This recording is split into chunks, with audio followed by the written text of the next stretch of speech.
There it was, Karen's shiny luxury SUV slowly disappearing nose first into the muddy pond on my farm. The wheels spun helplessly, mud bubbling like a cauldron while she stood on the bank shrieking, "Someone do something." I sat in my excavator sipping my morning coffee, watching the scene unfold like a live-action comedy. Now I know what you're thinking. Why in the world would a middle-aged farmer sink an SUV with heavy machinery? Believe me, I never imagined I'd be the guy making an HOA president scream like she was on a sinking ship. But when someone rolls onto your land, treats it like their personal parking lot, and then throws a wine and yoga picnic on your hayfield, well, let's just say patience runs out fast. So buckle up, because this isn't just a story about a car in the mud. It's about neighbors who underestimated a farmer, and how one entitled Karen learned that when you play HOA games on private land, you get farm-style consequences. Before we dive in, drop a comment below with your location and local time. I love seeing where my audience is tuning in from. If you'd asked me a few years back what I thought about HOAs, I would have said, never dealt with one, and I plan to keep it that way. I was born and raised on this farm. My dad worked this land before me, and his dad before him. We grow hay, raise some cattle, keep chickens, and in general mind our own business. It's not glamorous, but it's steady. The kind of life where you wake up with the sunrise, hear the roosters crow, and know exactly where your food comes from. I love the quiet. No city traffic, no neon signs, no boss breathing down my neck.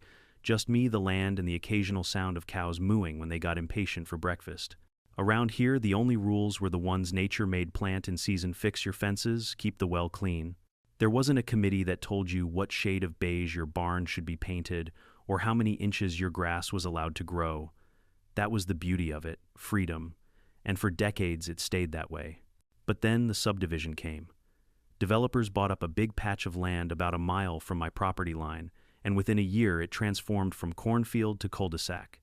They called it Meadowbrook Estates, which was hilarious because there wasn't a single meadow left after they bulldozed everything flat and paved it over. Marketing brochures called it a gated lifestyle community, as if sticking a guard shack at the entrance magically made it safer or classier. And of course, with the subdivision came the HOA. You know the type, a handful of self-important suburban warriors armed with clipboards, bylaws, and the belief that they are the last line of defense between order and chaos. At first, I didn't care. Live and let live, right? They could manicure their lawns into perfect little green carpets and obsess over mailbox heights all they wanted. I figured as long as they stayed on their side, I'd stay on mine. But then came Karen. Technically, her name was Karen Thompson, but she proudly introduced herself as the lifestyle chairwoman of Meadowbrook Estates, which, if you ask me, is the HOA version of a medieval queen. She strutted around in yoga pants that probably cost more than my tractor tires, barking orders like she owned the whole county. I first met her at the local farmer's market. I was selling fresh eggs and homemade honey, and she stopped at my booth, looked at my jars, and wrinkled her nose like she'd just smelled manure. "This is quaint," she said. "But don't you think the presentation could be elevated? People in our community expect certain standards." I almost laughed in her face.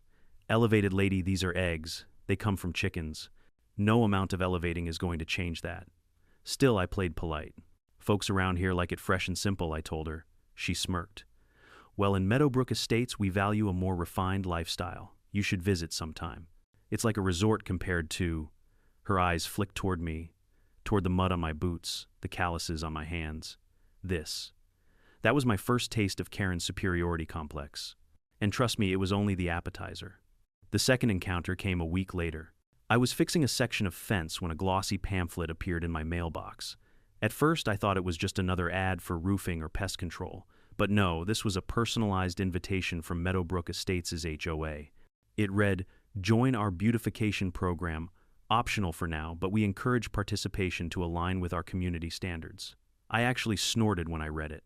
Align with their standards. My land wasn't part of their subdivision. My family had owned it for generations. But Karen had scrawled a handwritten note at the bottom. "Your farm is the first thing visitors see when they turn into Meadowbrook.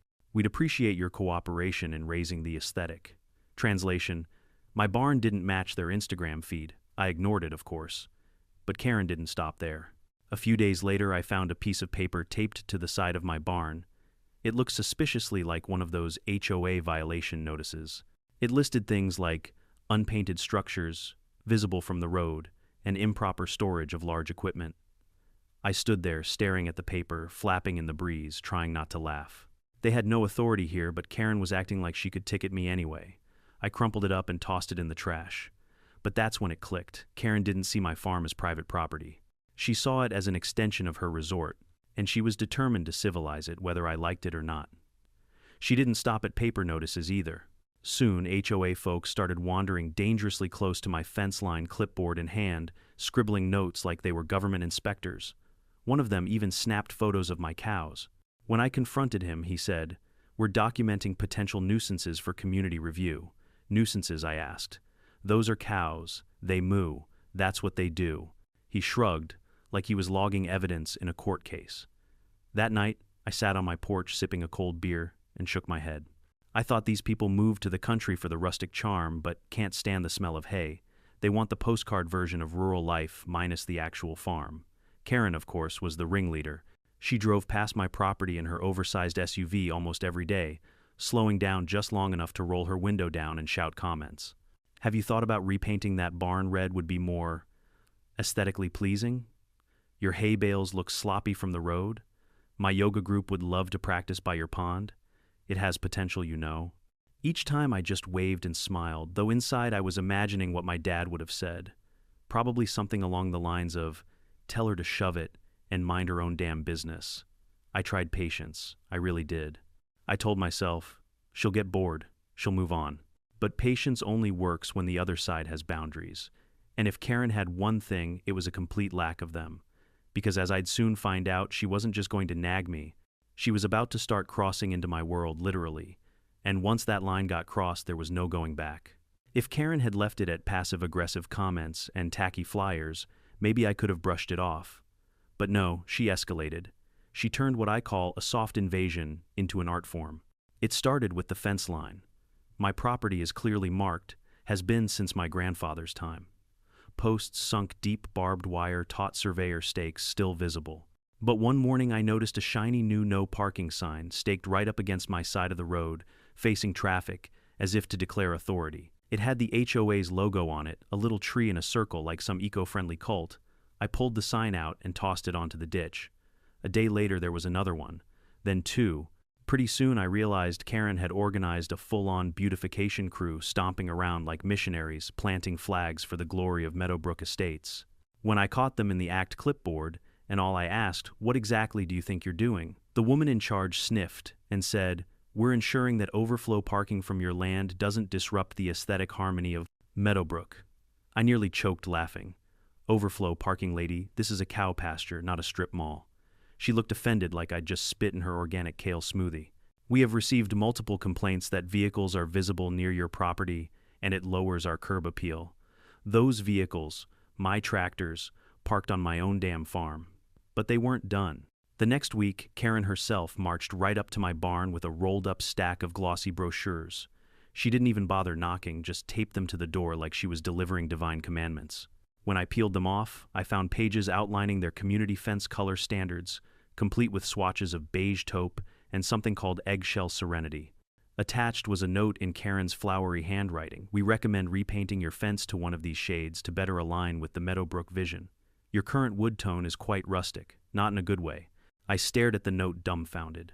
Rustic, not in a good way. That fence had been built by my father's own hands. Every nail, every plank had a story. But to Karen, it was just an eyesore, another blemish on her HOA's imaginary Instagram grid. I wanted to slam the door on her next time she showed up. Instead, I tried civility. I walked across the property line one afternoon where Karen and a few HOA big shots were sipping wine on her back patio. "Afternoon," I said. "Listen about those notices. My farm isn't under your HOA. You can stop leaving papers on my barn." Karen gave me a tight smile, the kind that makes your skin crawl. "I understand your perspective, but technically your land borders the community. First impressions matter. When guests arrive, the first thing they see is your operation. We're simply trying to bring everything up to standard." "Operation," I repeated. "This is a farm, Karen. The standard is mud manure and hard work." She waved her hand dismissively like I was a child who didn't understand the rules of the game. "Progress is inevitable. You'll thank us later." Progress. That was her favorite word. She used it like a weapon. But things really crossed the line the day I found HOA people inside my pasture. Two of them wearing polo shirts with Meadowbrook's logo were walking around with clipboards jotting notes. My cows were staring at them like they'd just seen aliens land. I stormed over. "What the hell are you doing in here?" One of them looked up casually, documenting potential nuisances for community review. I blinked. "Nuisances, you're trespassing on my land," he pointed at the cows. "Livestock odor. Noise. Possible contamination of water runoff into Meadowbrook drainage." I nearly lost it. "They're cows, they moo, they poop, that's not a nuisance, that's biology." They scribbled something and walked off like I wasn't even there. That night, sitting on my porch with a beer, I mulled it over. They weren't just nagging anymore, they were testing boundaries. Step by step, clipboard by clipboard, they were trying to fold my farm into their little empire. They didn't have legal authority, but they had something just as dangerous: arrogance mixed with persistence. And at the center of it all, Karen, she was relentless. Almost every morning she'd drive her oversized SUV past my place, roll down the window, and lob a fresh insult. "Barn's still unpainted, I see. Ever thought about a community garden instead of hay? My yoga group would love to use your pond for meditation. You really should open it up, it's wasted potential otherwise." I waved, smiled, and bit my tongue. But inside, the pressure was building. I could feel the dam cracking. My dad always said patience was a farmer's strongest tool. But he also said there comes a time when you put your boot down. I just didn't know yet that Karen's soft invasion was about to turn into a full-on land grab. And once her shiny SUV entered my world physically, not just metaphorically, there would be no more laughing it off. That SUV was going to become the straw that broke the clipboard's back. I thought I'd seen it all. Flyers on my barn, HOA foot soldiers, with clipboards in my pasture, even brochures telling me what shade of beige my fence should be. But Karen wasn't done. Oh no, she was just warming up. Because one morning I woke up, looked out the window, and there it was, her shiny black SUV parked smack in the middle of my hay road like it had sprouted overnight. At first I thought maybe she'd broken down. Maybe some mechanical failure had forced her to coast onto my land. But when I walked up to the thing, there was no emergency. No hood popped, no hazard lights. Just Karen sitting in the driver's seat with her sunglasses on, scrolling her phone like she owned the place. I tapped on her window. "Morning, Karen. You know this is my land, right?" She rolled the glass down just enough to smirk at me. "Technically, it's unused land, and I needed parking. HOA streets don't allow overnight vehicles, and your farm road is just sitting here." I blinked. "Just sitting here. That's my hay access. My tractor runs this road every day." She shrugged. "Tractors can go around." I had to stop myself from laughing. Go around, through the fence, over the pasture. This wasn't a Target parking lot. You don't just go around on a farm. "Karen," I said slowly, like I was explaining fractions to a kid, "you can't leave your SUV here. This isn't community property. This is my driveway." She leaned back in her seat all smug. "Correction, it's rural access land. And under municipal code, rural access can be shared for community purposes, which means I'm within my rights." I stared at her. "Rural access land, lady, that's not even a thing." "Look it up," she said, and rolled her window up. I could feel my blood pressure spiking, but I also couldn't stop laughing at the absurdity. She'd just invented a law on the spot, like kids inventing rules in backyard tag. "Oh, by the way, if you touch base, you're immune." Except this time it involved a $70,000 SUV parked on my property. I gave her a final warning. "Move it, or I'll move it for you." She didn't even glance up from her phone. "Go ahead. You'll be hearing from our lawyers." Now you'd think she'd drive off after making her little power move. But no, she left the SUV there. Overnight. For 3 days straight. Blocking my equipment, muddying up the road, daring me to do something about it. By day 2, she was bragging to her HOA cronies about her new parking solution. They came by to gawk like tourists at a roadside attraction. Some of them even posed next to her SUV, snapping selfies with my pasture in the background. "This spot is perfect," one of them said. "It makes Meadowbrook look bigger, almost like we've expanded." Expanded. That word stung. This wasn't an expansion, it was trespass dressed up as entitlement. On the 3rd evening, I caught Karen giving a tour to a new couple moving into the subdivision. She waved dramatically at her SUV and the stretch of my road. And over here she announced, "We've got overflow parking thanks to some underutilized rural land." That's when I lost it. I marched right up, dirt on my boots, grease on my hands, and said loud enough for her new recruits to hear, "This isn't overflow parking. This is private property. You're trespassing. Get your car out of here now." Karen gave me her best HOA queen smile. "Oh, come now. Don't be so territorial. Sharing builds community spirit." "Spirit," I barked. "Lady, this is a farm, not a spirit retreat." You don't share someone's land without asking. That's called theft. Her smile didn't budge. If you don't like it, file a complaint with the HOA. The couple looked awkward, mumbling something about maybe we should go before hurrying off. Karen, meanwhile, stayed planted like she'd scored a victory. That night, I sat on my porch with a cold beer, staring at that SUV glinting in the moonlight like a monument to arrogance. And I thought, all right, enough's enough. Because here's the thing about farms. We're patient, sure. We deal with droughts, storms, and sick calves.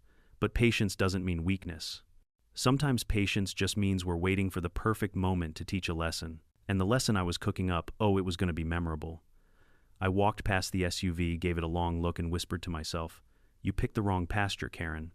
The truth was, her little stunt had given me an idea. A wicked, hilarious farm-style idea. Because if Karen wanted to make my land her parking lot, then maybe I'd give her a parking spot she'd never forget. One with water, one with mud. One that came with a one-way ticket straight down. But first, I needed to prepare the ground. Literally. If the SUV had been the straw on the camel's back, what came next was the entire hay bale. Because Karen didn't stop at parking her car on my land. No, she decided my farm was ripe for development. It began with whispers. I overheard HOA folks talking at the feed store, something about expanding recreational opportunities and integrating rustic charm into Meadowbrook lifestyle. At first, I thought they were pitching some new HOA rule about decorative birdhouses, but no, they were talking about my property. By Saturday, the whispers had turned into a full-blown invasion. I stepped out of my farmhouse, coffee in hand, and nearly dropped the mug. Right there by my pond was a tent, a big white event tent, and under it, tables covered in pastel tablecloths, pitchers of mimosa, and an entire spread of quiches and avocado toast. Karen was at the center, of course, wearing a floppy sun hat and holding a glass of Chardonnay at 10 in the morning. "Welcome to Meadowbrook's first farm-to-table brunch," she announced like she was Martha Stewart. "Isn't this setting just divine?" I stomped down the hill trying to keep my cool. "What the hell is this?" She turned, smile as wide as the county fair. "Oh, good morning. We decided to host a community event. Your pond makes the perfect backdrop. Very bucolic." "Bucolic," I repeated. "This is my land. You didn't ask. You didn't even tell me." Karen waved her hand as if brushing off a pesky mosquito. "Don't be so dramatic. We're raising awareness for sustainable living. We're honoring your heritage." I glanced around. A group of yoga enthusiasts had rolled out mats right on my hayfield. One woman was doing downward dog while a rooster strutted around, pecking at her ponytail. Another guy tried meditating by the pond only to yelp when one of my ducks nipped his ankle. "Heritage," I said, pointing at the chaos. "My chickens are attacking your yoga class, Karen." She didn't miss a beat. Authenticity adds charm. Meanwhile, my cattle were lined up at the fence, mooing at the crowd like they were waiting for a halftime show. Someone from the HOA was snapping photos, probably for their next brochure, "Experience Rustic Luxury at Meadowbrook." I pinched the bridge of my nose. This couldn't be real. "Karen," I said, trying to keep my voice steady, "pack it up. Now, this isn't a park. It's private property." She took a slow sip of her wine. "Oh, come now. We're improving your land. You should thank us." "Thank them for trampling my pasture, spilling mimosa on my soil, and letting my ducks terrorize their Pilates circle." One of her buddies piped up, "With just a little landscaping, this could be a beautiful venue. Imagine weddings, picnics, HOA, retreats." "Yeah," I shot back, "and imagine me suing the lot of you for trespassing." That shut a few mouths, but not Karen's. She leaned closer, lowering her voice, but not her arrogance. "You don't understand. Change is coming whether you like it or not. If you don't adapt, the city will rezone this land. You'll be boxed in by Meadowbrook. Best to cooperate now before it gets messy." There it was, the threat. She wasn't just stealing brunch space. She was trying to scare me into surrendering my farm piece by piece. I stared at her, then at her SUV still gleaming up the hill, parked proudly like a crown jewel of defiance. Something inside me snapped. "You want messy?" I said. "Keep your car here and I'll show you messy." Karen laughed like I'd just told a dad joke. "Oh, please.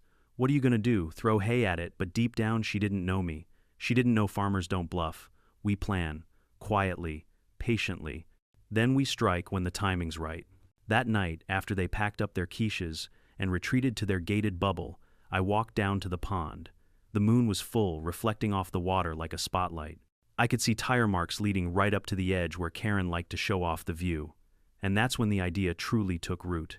I didn't need lawsuits. I didn't need screaming matches. What I needed was gravity mud and one trusty machine, my excavator. I patted the metal arm of the old beast, sitting in my equipment shed. "Time to earn your keep, buddy," I whispered. The plan was simple: loosen the soil just right. Make the ground look solid but soft underneath. Encourage nature to do what it does best.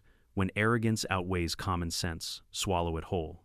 The thought of Karen's SUV sinking nose first into my pond almost made me laugh out loud, not out of cruelty but out of poetic justice. She wanted to treat my farm like her HOA playground. Fine, let's play. Of course I wasn't reckless. I made sure no animals were near. I plotted the angles. I worked the excavator carefully, rolling dirt-smoothing tracks until the ground looked deceptively harmless. By morning you'd never know the difference. But I did. And soon so would Karen. Because one thing about farms people forget, the land remembers. Mistreat it and it pushes back. And come sunrise, Karen's precious SUV was going to meet the most memorable parking spot of its life. The Monday after that brunch fiasco, I knew the storm was coming. Karen never let a grudge sit idle. She polished it, paraded it, and turned it into a committee agenda. Sure enough, by mid-morning, a little convoy of HOA vehicles rolled up to the edge of my farm road. 3 SUVs, a golf cart with security stenciled on the side, and half a dozen clipboard warriors marching like they were invading Normandy. At the front naturally was Karen. She was dressed for battle, or at least the suburban version of it. Bright orange blazer, oversized sunglasses, and a megaphone she clearly bought just for the occasion. I leaned against my tractor sipping coffee, watching them like I was at a free circus. Karen lifted her megaphone. "Attention, farmer, farmer." Not my name, not even a sir. Just farmer like I was, some NPC in her HOA video game. "This encroachment cannot continue," she boomed. "Your use of land is disruptive to our community. Your animals are noisy. Your structures are unsightly. Your unregulated pond is a safety hazard." Effective immediately, Meadowbrook Estates claims authority over this shared environment. Her followers clapped like she'd delivered the Gettysburg Address. I set down my mug. "Karen, let me get this straight. You just declared authority over my farm." "That's correct," she said proudly. Based on what she held up a folder. "We have documentation." One of her cronies opened it. Inside were printed Google Maps screenshots with red Sharpie circles drawn around my property. Not official surveys, not deeds, just doodles. I had to laugh. "You drew on a map, Karen. That's your documentation." Her face tightened, but she pressed on. "We have also filed a petition with the county zoning office. We are prepared to argue that this land is essential to community expansion." I raised an eyebrow. "And until then," she crossed her arms. "Until then, we will enforce community standards." With that, she gestured to her posse. They marched toward my barn, slapping bright orange notices onto the doors, the fence posts, even one poor cow's feed trough. The notices read things like violation unkempt, appearance, and violation improper vehicle storage. I followed them, snatching papers off as fast as they taped them. "This is trespassing," I barked. Karen smirked. "It's called community enforcement." I leaned in close, just enough for her to hear. "No, Karen, it's called digging your own grave." Her smile faltered for the first time, but she wasn't done posturing. As her team retreated, she shouted for all to hear, "If that vehicle," she pointed dramatically at my excavator, "so much as touches my car, you'll be sued into bankruptcy." The clipboard crew cheered. The golf cart security guy revved his engine like he was about to chase cattle. I raised my hands theatrically. "Oh, don't worry. Wouldn't want to scratch your precious SUV. I'll keep it safe. Very, very safe." The way I said it must have rattled her, because she gave me one last glare and stormed off, convoy in tow. But her SUV, that she left parked proudly on my hayroad like a flag planted in conquered territory. That night, sitting on my porch, I couldn't shake the absurdity. They thought paper notices and Sharpie maps gave them power here. They thought their HOA bylaws trumped generations of blood, sweat, and dirt poured into this land. They thought I was just a farmer they could intimidate into rolling over. But they forgot one thing. Farmers aren't pushovers. We deal with droughts, disease, predators, and storms. We adapt. We endure. And when someone trespasses long enough, we fight back with the tools we know best. I walked down to the excavator, ran my hand along its steel frame, and whispered, "Tomorrow, buddy. Tomorrow we show them what real enforcement looks like." Because the stage was set, the ground was prepared. Karen had dared me in front of her entire HOA army, and I was done playing defense. The next time they showed up, and they would, I was going to give them a show they'd never forget. Not a lawsuit, not a yelling match, something better, something permanent. something involving gravity, hydraulics, and about 20 tons of iron. And believe me, when that bucket arm started moving, no clipboard in the world was going to stop it. After the HOA parade left my driveway, I didn't sleep much that night. The air was heavy thick, with the kind of silence that only comes when trouble is brewing. My farm had endured storms, coyotes, and a barn fire once back in '98, but never in my life did I think the biggest threat would come in the form of a woman with a megaphone and a stack of Sharpie-marked Google Maps. But here we were. Karen's SUV sat gleaming under the moonlight, bold as brass, parked like a monument to arrogance right on my hay road. Every time I looked at it, I could almost hear it mocking me. "What are you going to do, farmer? Complain to the HOA?" That's when the idea hit me. Not like a lightning bolt, but like a slow, delicious grin spreading across my face. You see, my pond isn't just a pond. It's an old farm reservoir dug deep decades ago to store water during dry summers. Over the years, silt and clay made the banks tricky. To the untrained eye, the edge looks solid, grassy even. But step too close, and the ground turns soft, the kind of muck that'll suck your boots off if you're not careful. I knew every inch of that pond. Karen didn't. So I hatched a plan. Simple, clean, poetic. If Karen wanted to use my farm as her personal parking lot, then she could enjoy my special VIP parking space by the pond. First, I did a little prep work. I climbed into my excavator, my old iron warhorse, and rumbled it down to the water's edge. The bucket arm groaned, the hydraulics hissing like a beast waking up after a long nap. Slowly, methodically, I loosened the soil near the spot where she loved to park for the view. I churned it, rolled it, made it look level but soft underneath. By dawn it was perfect, a trap hidden in plain sight. The next morning, as if on cue, Karen strutted onto my property like she owned the deed. She waved at me as though we were neighbors sharing pleasantries, not combatants in a low-key property war. "Lovely day, isn't it?" she chirped. I nodded, biting back a laugh. "Sure, Island, perfect for parking." She didn't catch the sarcasm. Of course she didn't. Karen never listened to what she didn't want to hear. She climbed into her SUV and drove it right toward the pond. Tires crunched on gravel, then onto the grassy bank. She cut the engine and stepped out, sunglasses gleaming. "Much better view here," she announced to her HOA entourage, who had followed like ducklings behind their queen. "This land has potential. Can't you just see weddings here, sunrise, yoga retreats, outdoor concerts?" One of them nodded eagerly. "Yes, imagine a gazebo right on the water." Meanwhile, I imagined her SUV sinking slowly, bubbles rising around it like a scene from a B movie. I kept a straight face. Patience, I reminded myself. Farmers know patience better than anyone. But I wasn't just going to wait for gravity to do the work. No, I wanted insurance. So while Karen blabbered about community synergy, I fired up the excavator again. Its diesel engine roared across the field, turning heads instantly. Karen scoffed. "Really, that toy again? You think you can intimidate us with farm equipment?" I leaned out of the cab, grinning. "Not intimidate, facilitate." I lowered the bucket and began nudging at the dirt just behind her SUV. Each scoop made the ground looser, wetter, softer. The HOA crowd shifted uneasily, whispering among themselves. Karen, of course, doubled down. "This is harassment," she shouted. "You're creating unsafe conditions." I shrugged.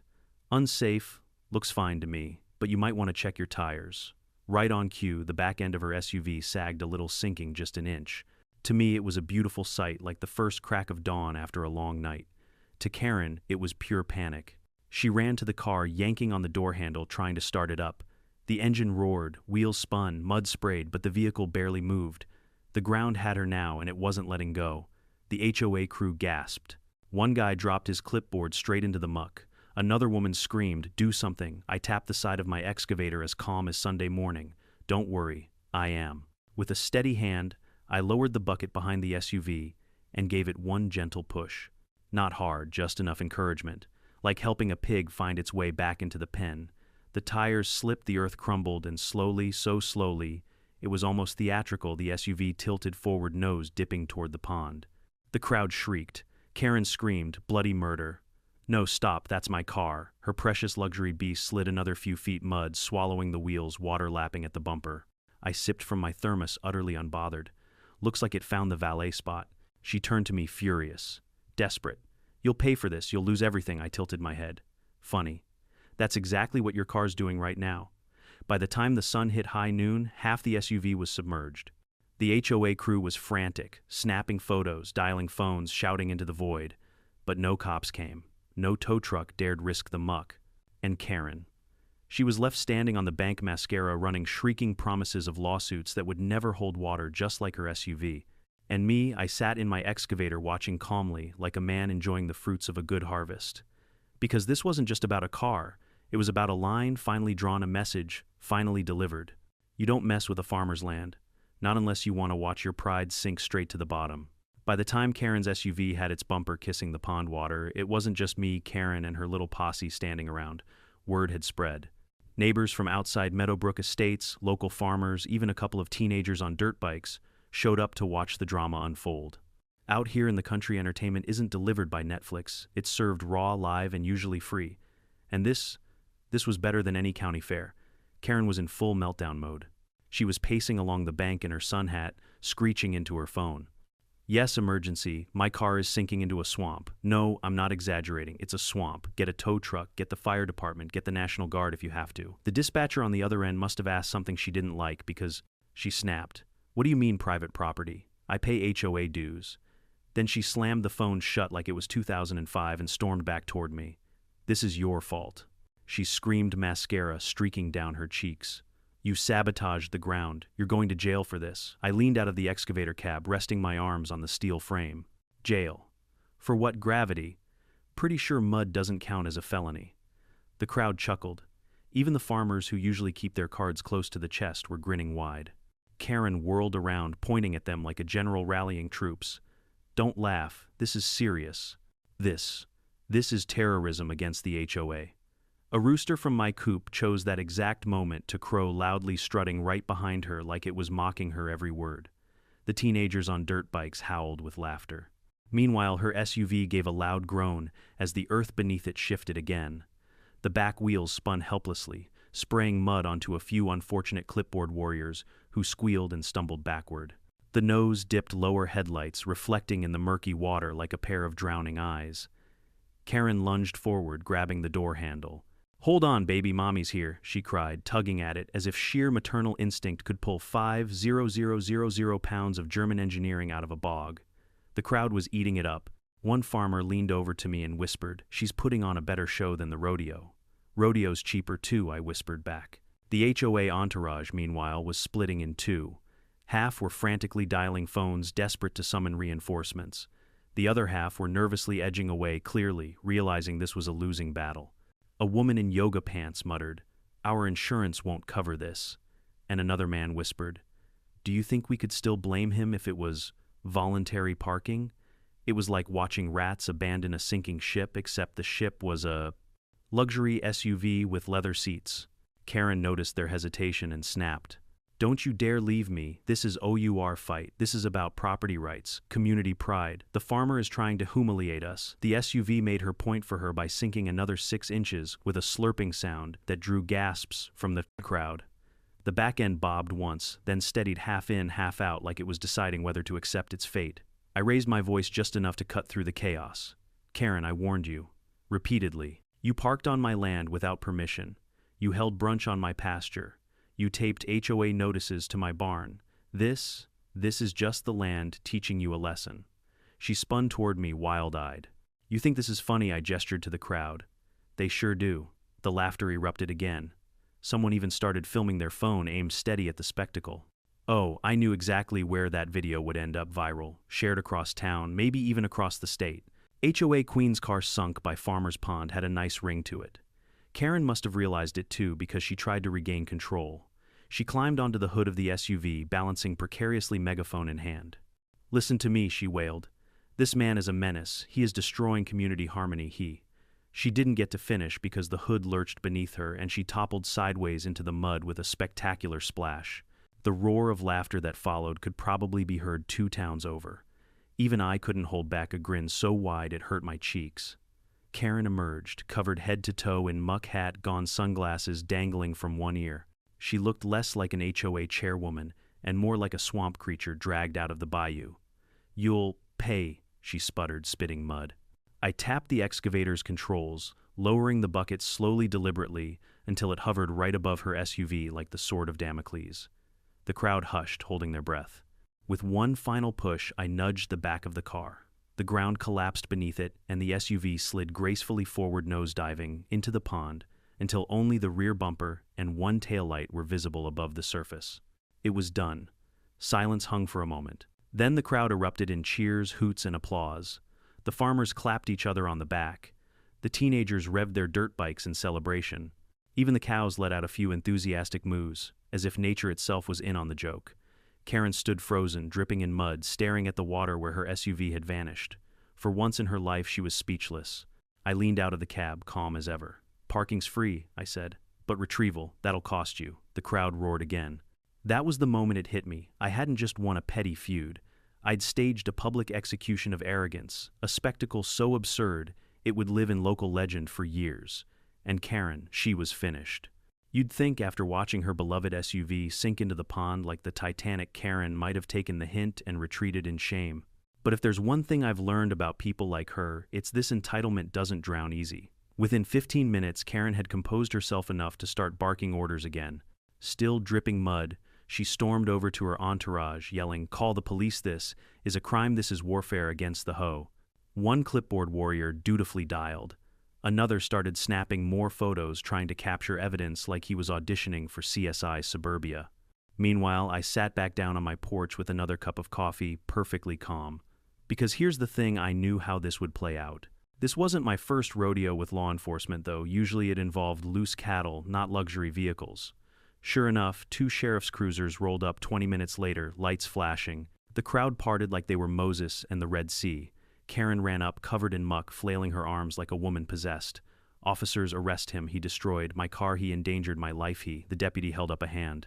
"Ma'am, slow down. Whose property is this?" Karen blinked. "What, well, technically his, but it's part of our community atmosphere, so ma'am," the deputy repeated. "Is this your land?" "No, but," he turned to me. "Sir, this your farm?" "Yes, sir," I said, handing him a copy of the deed I keep laminated in my truck just for moments like this. "Been in my family 3 generations."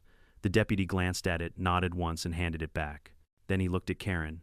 "Ma'am, you parked your vehicle on his land without permission," she sputtered. "It's not trespassing, it's rural access," the second deputy snorted. "That's not a thing." Karen's jaw dropped. "But he dug up the ground, he made it unsafe." I leaned forward. "Unsafe, Sheriff. I warned her 3 times not to park there. She refused. Nature did the rest." The deputy scratched his chin, clearly amused. "Well, ma'am, I don't see a crime here. What I see is trespassing. And if the landowner wants to press charges, he can." The crowd erupted in laughter. Karen's face turned the color of a ripe tomato. "You don't understand," she shrieked. "This man is dangerous. He humiliated me in front of my entire community. He ruined Meadowbrook's image," the deputy shrugged. "Ma'am, Meadowbrook's image ain't my problem. But your insurance might want to hear about this." That's when the second shoe dropped. Karen called her insurance company right there on speakerphone, demanding they cover vehicular sabotage. She rattled off a dramatic story about how I lured her SUV into a swamp like some kind of hillbilly supervillain. The agent listened politely, then asked Mrs. Thompson, was the vehicle parked legally on authorized property? Karen hesitated. "Well, technically no, but it was adjacent." "Then I'm sorry," the agent interrupted. "This claim is denied. Intentionally parking on private farmland is not covered under your policy." The look on Karen's face, priceless. Like someone had just told her, Starbucks discontinued pumpkin spice lattes forever. Her HOA crew started fidgeting. One muttered, "She said it was fine to park there." Another whispered, "Do you think our dues are going to go up because of this?" I nearly spit my coffee. But Karen wasn't done. Oh no. She pivoted to her last weapon, the HOA legal hammer. "We'll sue," she declared, pointing at me like a witch hunter in Salem. "We'll drag you through court until you beg for mercy." I stood up, walked calmly into my house, and came back with a thick folder. Inside were documents my father had kept, and I had updated the official land survey conservation easement papers and a notarized statement of boundaries. I spread them out on the hood of the sheriff's cruiser. "See this, my land. See this stamp, agricultural preserve. See this clause, any unauthorized development, interference, or use of this land without owner consent can trigger fines up to $50,000 per violation payable by the encroaching party." The deputies whistled. The HOA folks paled. Karen's eyes widened in horror. "You mean, if we tried to rezone?" One of them stammered. "You'd bankrupt your own HOA before you even got started," I finished. The silence that followed was sweeter than honey fresh from the comb. Karen, still covered in mud, tried one last desperate line. You can't humiliate me like this. I'll, I'll report you to the city council, one deputy chuckled. Ma'am, the city council's not going to save you from sinking your own car. And that was it. The fight drained out of her like water leaking from a bucket. She stood there trembling, hair-matted clothes ruined her once proud SUV, gurgling under the pond like a tombstone to arrogance. The HOA dispersed quietly, their clipboards hanging low, their bravado gone. Some wouldn't even look me in the eye. Others muttered apologies under their breath. By sundown, it was just me, the pond-and-a-half submerged SUV sticking out like the world's most expensive lawn ornament. I raised my coffee mug in a silent toast to the setting Sunday. To boundaries I muttered, may they always hold, and in that moment I knew the battle was won. The morning after the great sinking, my farm felt unusually quiet. No HOA caravans, no clipboards rustling in the wind, no megaphone booming. Attention farmer, just the gentle sound of cows chewing cud and ducks splashing around the pond. And of course, the faint metallic outline of a luxury SUV half submerged like some modern art exhibit. I couldn't resist. I brewed a pot of coffee, pulled up a lawn chair by the pond, and sat there like a man admiring his new fountain. A couple of neighbors wandered by curious.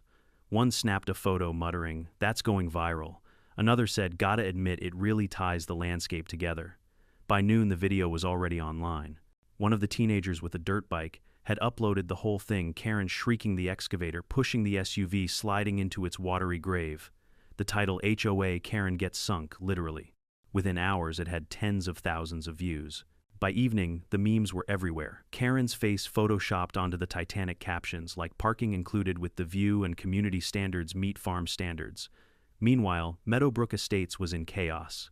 The HOA board scrambled to distance themselves from Karen, issuing a half-hearted statement about unfortunate misunderstandings and isolated incidents.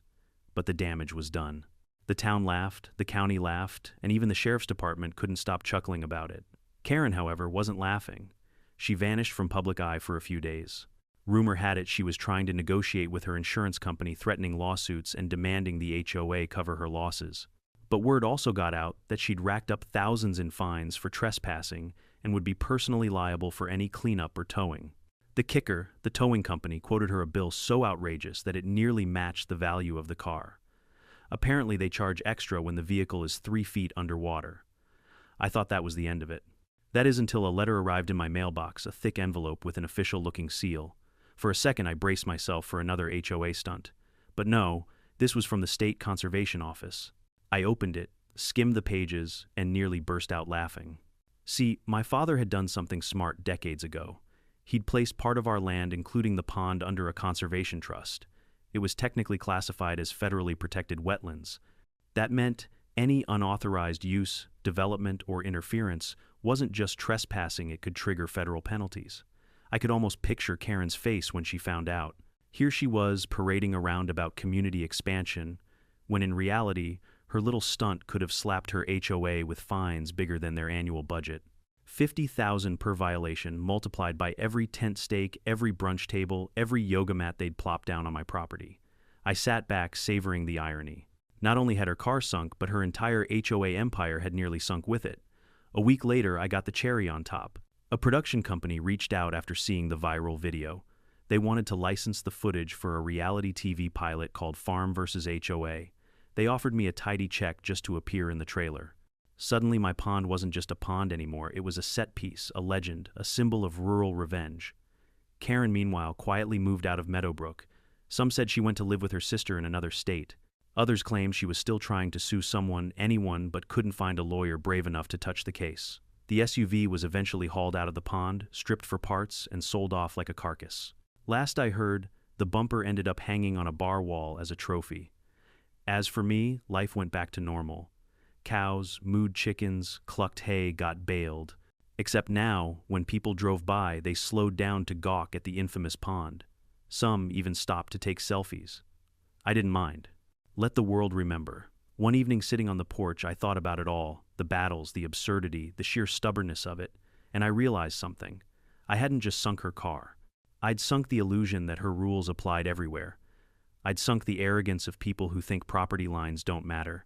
And I'd sunk the belief that a farmer is just some pushover in muddy boots.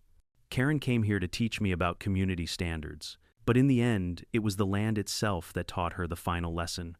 Respect boundaries, or The earth will swallow your pride whole. I raised my glass toward the pond where ripples shimmered in the fading light. Rest in pieces, I said softly. Then I chuckled. Best parking spot you'll ever get. Looking back, I realized this story was never really about an SUV or even about Karen. It was about boundaries, those invisible lines that keep our lives, our families, and our peace of mind intact. My land wasn't just dirt and fences. It was the legacy of my father and his father before him. And when someone disrespected that, they weren't just stepping on soil, they were stepping on everything my family built. Here's the truth in life. People will always test your limits. Some will push a little, others will barge right through. If you stay silent, they'll take more. But the moment you stand your ground, you send a message, not just to them, but to yourself, that your voice matters and your space deserves respect. I didn't sink that SUV out of spite. I did it because enough was enough. And sometimes standing up for yourself isn't loud or violent, it's creative, patient, and unforgettable. So wherever you are, remember this: protect your peace. Respect your own boundaries. And never let anyone, HOA or otherwise, convince you that your worth depends on their standards. Now I want to hear from you. Have you ever had a neighbor or an HOA push your boundaries? Drop your story in the comments below. And if you enjoyed this wild ride, hit that subscribe button so you don't miss the next tale. Trust me, there are plenty more HOA nightmares to come.